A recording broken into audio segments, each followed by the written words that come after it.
Oui, aujourd'hui, on va parler d'une association qui fait un travail remarquable. C'est l'association Féminité sans abri, une association qui vient en aide aux femmes sans domicile fixe en leur fournissant des produits de beauté ou des produits d'hygiène. Et avec nous par téléphone, la fondatrice de l'association, c'est Lucie Sanchez. Bonjour Lucie, merci d'être avec nous. Bonjour Delphine, merci de m'avoir contactée, merci pour l'intérêt que vous portez à notre action. Écoutez, on trouve que c'est quelque chose de formidable, de remarquable. Alors expliquez-nous pourquoi vous avez créé cette association. Féminité sans abri, mais tout simplement parce que la problématique à l'heure d'aujourd'hui, c'est qu'il y a beaucoup d'associations qui régulent les problèmes alimentaires, les problèmes vestimentaires, voire les problèmes administratifs. Et le gros bug français, on va dire, était vraiment l'hygiène, où cela manque cruellement autant dans les distributions que partout. Et donc il fallait remédier à ça, d'où le fait qu'on se soit spécialisé là-dedans. Et on ne fait d'ailleurs que ça, hygiène et bien-être. On a l'impression que c'est une prise de conscience qui est assez récente finalement. Concrètement, quels sont les besoins des femmes sans domicile fixe ? Alors c'est une prise de conscience récente, oui, parce que la femme n'existait pas dans la rue avant, ou très très peu. Et à l'heure d'aujourd'hui, il y a à peu près 40% des sans-abri qui sont des femmes.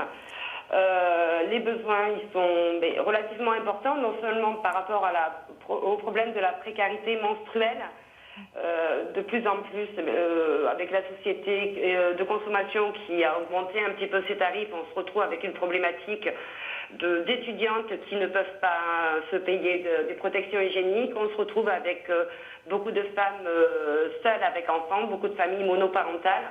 Donc la plus grosse des problématiques et le plus gros des besoins, c'est celui-là. Et après, les besoins sont complets parce que l'hygiène est la base de la dignité, de l'estime de soi. Et sans hygiène, il est un peu difficile de se construire et on donne forcément une mauvaise image à l'autre aussi. Bien sûr, heureusement vous êtes là. Alors expliquez-nous de quelle façon vous intervenez auprès de ces femmes. Ça ne doit pas être toujours évident.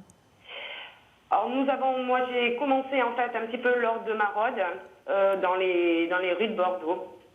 Et je me suis rendu compte qu'il y avait quelques femmes, mais qu'il n'y en avait pas tant que ça, parce que beaucoup se cachent par les problèmes que l'on connaît malheureusement de plus en plus, les problèmes de violence.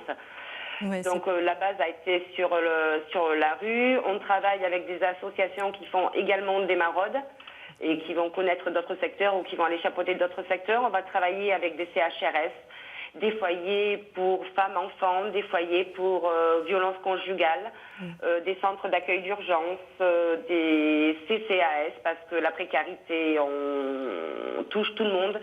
Il y a aussi beaucoup de personnes qui luttent pour garder leur logement. Merci Lucie. Vous savez, on est conscient qu'il y a encore beaucoup de travail à faire à ce niveau-là.